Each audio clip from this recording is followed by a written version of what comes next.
శ్మశానంలో ఆయన కూర్చోపోతే ఉగ్రభూతాలు వచ్చి ఓళ్ల మీద పడిపోయి ప్రజల్ని సత్కార్యాలు చెయ్యనివ్వమని అక్కడ కూర్చుని తాండవం చేసి వాళ్ళని కూర్చోబెడతాడు. పార్వతీదేవి అడిగింది మహాభారతం అనుశాసనిక పర్వంలో, శుభ్రమైన కైలాసం ఉండగా, ఇంత ఐశ్వర్యం ఉండగా, చింతామణి గృహం ఉండగా శ్మశానంలో ఎందుకుంటున్నారని అడిగింది.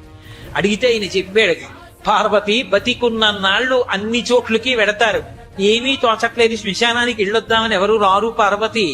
నేనంతవాణ్ణంటాడు, పొడుగ్గా ఉన్నానంటాడు, తెల్లగా ఉన్నానంటాడు, పండితుండంటాడు, పద్యాలు నాకు నోటికొచ్చంటాడు, ఉపన్యాసం చెప్పగలనంటాడు, నాకు పాటలొచ్చంటాడు, నేను నాట్యం చేస్తానంటాడు, నేను అధికారినంటాడు, నా దగ్గర డబ్బు ఉందంటాడు, నేను పాట పాడగలనంటాడు. ఇన్ని ఉన్నాయనుకున్న వాడిలోంచి ఊపిరి బయటికి వెళ్ళిపోయిన తరువాత వాడిని తీసుకెళ్లి 4 కొత్త కర్రల మీద పడుకోబెట్టి చాప చుట్టి తాడు కట్టి పైన నూలుబట్ట కప్పి తీసుకొచ్చి అన్నీ తీసేసి కర్రల మీద పడుకోబెట్టి కాల్చేస్తుంటే జీవుడు లేచి నిలబడి పుర్రె పగిలిపోయిన తరువాత కన్న కొడుకు కూడా స్నానం చేసి వెళ్ళిపోతుంటే చీకటి పడిపోయాక, అయ్య బాబోయ్ చుట్టూ ఉగ్రభూతాలు, నా వాళ్ళన్న వాళ్ళు లేరు, వీళ్ళని నమ్ముకున్నాను, ఒక్కడు లేడని ఏడుస్తుంటే